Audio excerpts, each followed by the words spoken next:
জনাব রাশেদ চৌধুরী, বীর প্রতীক। স্যার, আপনি কেমন আছেন? ভালো আছি ইলিয়াস, তোমাকে অনেক ধন্যবাদ যে তোমার এই অতি পরিচিত এবং পপুলার শোর মাধ্যমে তুমি আমাকে আমন্ত্রণ করেছো এবং তোমার মাধ্যমে আমি বাংলাদেশের এবং দুনিয়ার সব জায়গার লোকজনের কাছে কিছু বলার সুযোগ পেয়েছি, তার জন্য তোমাকে ধন্যবাদ। স্যার, আপনাকে তো দেখতে খুবই হ্যান্ডসাম লাগছে, অনেক ভয় পেয়েছে। আগের আসলে আমাদের মেজর ডালিম, উনিও তো অনেক হ্যান্ডসাম, তারপরেও আমার মনে হয় মতো চশমা টশমা পরে আসলে আওয়ামী লীগের লোকজন আরেকটু বুকের ভেতরে চিনচিন করতো। আগে বলে রাখি যে স্যারের চোখে একটু সমস্যা, সেটা আমি একটু বলে রাখি তাহলে, সেটা যাতে আমি আমার দর্শকদের কাছে ও শ্রোতাদের কাছে মাপ চেয়ে নিচ্ছি, কারণ আমি কালো চশমা পরে আছি। কারণটা হলো কিছুদিন আগে আমার দুই চোখেই ক্যাটারাক্ট সার্জারি হয়েছিল। এই জন্য ডাক্তারের পরামর্শ অনুযায়ী আমাকে একটু কালো চশমা পরে থাকতে হচ্ছে, গ্লেয়ার একটু অসুবিধা হয় চোখে। সেই জন্য আমি একটু আমার দর্শক শ্রোতাদের কাছে ক্ষমা চেয়ে নিচ্ছি। ধন্যবাদ। জি স্যার, আমরা প্রশ্নে চলে যাই। আপনার কথা শোনার জন্য মানুষ অধীর আগ্রহে আছে, অতএব আমার মনে হয় আপনার বক্তব্য শোনা উচিত। আমার বেশ কয়েকটা প্রশ্ন আছে, সেই প্রশ্নের মধ্যে শুরুটাই যদি করি, যে মুক্তিযুদ্ধ শুরু হয়েছিল, সেই মুক্তিযুদ্ধে আসলে আপনি কার ডাকে আসলেন? আমরা যেটা শুনেছি যে শেখ মুজিবুর রহমান ডাক দিয়েছিলেন মুক্তিযুদ্ধে আসার জন্য।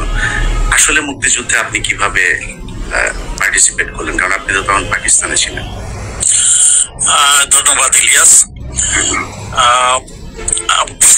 বলে রাখি, তুমি আমার বলো আমি handsome. Thank you very much. আমি অত হ্যান্ডসাম নাই এই বয়সে। আমার বয়স হলো 78 ইয়ার্স। এই বয়সে যতটুকু সুস্থ থাকা যায়, যতটুকু ভালো থাকা যায়, অতটুকুই আছি। তবুও তোমার প্রশংসার জন্য অনেক ধন্যবাদ। যাই হোক, তোমার প্রশ্ন হলো আমি মুক্তিযুদ্ধ কখন কিভাবে জয়েন করলাম। ফ্র্যাঙ্কলি স্পিকিং, পারিবারিক সূত্রে আমি প্রথম দিক দিয়ে একটু পাকিস্তানপন্থী ছিলাম। পশ্চিম পাকিস্তানে ছিলাম যুদ্ধ যখন শুরু হয় 71-এ সিয়ালকোটে প্রথম। যেহেতু আমি বললাম তো একটু পাকিস্তানপন্থী ছিলাম, পাকিস্তানিরা যেভাবে পূর্ব পাকিস্তানে যেসব ঘটনাবলী হচ্ছে ওইগুলো পাকিস্তানি পেপারে যা দেখতাম, পাকিস্তানি ভাষ্য যা শুনতাম, সেগুলোই বিশ্বাস করতাম প্রথম দিক দিয়ে। এবং আমিও চাইতাম যে পাকিস্তান টিকে থাকুক, পাকিস্তান শক্ত হোক, এরকম আমার একটা ইচ্ছা ছিল। আর ফ্র্যাঙ্কলি তাও তখনকার দিনে আমি পলিটিক্সও খুব একটা জড়িত ছিলাম না। নিজকে আমি একজন সৈনিক হিসাবেই ভাবতাম এবং সেনায় সৈনিক হিসাবে আমি নিজের কর্ম চালিয়ে যেতাম। এমনই সময় মে মাসের প্রথম দিকে মনে হয়, আরেকটা জিনিস হলো, তখন কিন্তু পশ্চিম পাকিস্তানে কোনো বিদেশি পেপার টেপার আসা সব ব্যান ছিল। আর সঠিক খবর ইন্ডিয়ার ওসব নিউজ বিবিসি নিউজে মাঝে মধ্যে যা ছিটে ফোটা খবর আসতো, ওগুলো তাদের ব্যাখ্যা ছিল অন্যরকম, যেগুলো সব মিথ্যা বলতেছে। আমিও বললাম তো, যেহেতু একটু পাকিস্তান বলতে ছিলাম, আমি ওগুলো মোটামুটি বিশ্বাস করতাম। তখনই মে মাসের একদিন বিদেশ থেকে পাঠানো, গোপনে পাঠানো কিছু পেপার ক্লিপিং আমি পেলাম। সেই পেপার ক্লিপিং ছিল Newsweek, Times, Herald Tribune, guardian, এসব বিখ্যাত ইন্টারন্যাশনালের পেপার ক্লিপিং ছিল। তো ওগুলা পড়লাম। ওগুলার ভিতরে ছিল যে 25শে মার্চ থেকে বাংলাদেশে কি হয়েছে, হত্যাযজ্ঞ, যে অপারেশন সার্চ লাইটের মাধ্যমে পাকিস্তান মিলিটারি বাংলাদেশে কি করেছে, এগুলোর খবরগুলা আমি দেখলাম অনেকগুলা। পড়ে শুধু একবার না, আমি বারবার ওটা পড়লাম, কারণ আমার মাথা খারাপ হয়ে গেছে পড়ে, যে আমি এতদিন পর্যন্ত কি বিশ্বাস করে আসছি, কি জেনে আসছি, আর এখানে কি সব লেখা। আর এসব ইন্টারন্যাশনাল নিউজগুলা অবিশ্বাস করার কোনো কারণ নাই, কারণ তারা মিথ্যা বলবে কেন?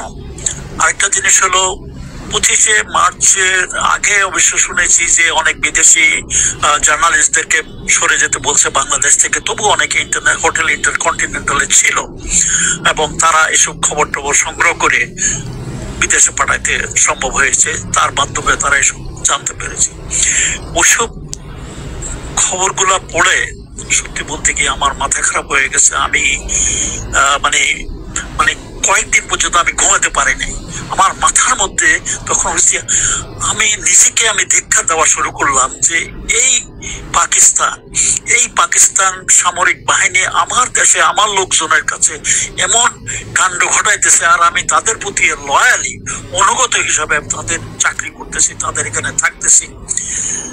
আমি যখনই চোখ বন্ধ করতাম, আমি কয়েকদিন পর্যন্ত ঘুমাইতেই পারিনি, চোখ বন্ধ করতাম, ওসব কাহিনী পড়ে মনে হতো আমার চোখের সামনে দিয়ে লাশ ভাসতেছে, আমার চোখের সামনে সেসব হত্যাযজ্ঞের কাহিনী দেখতেছি।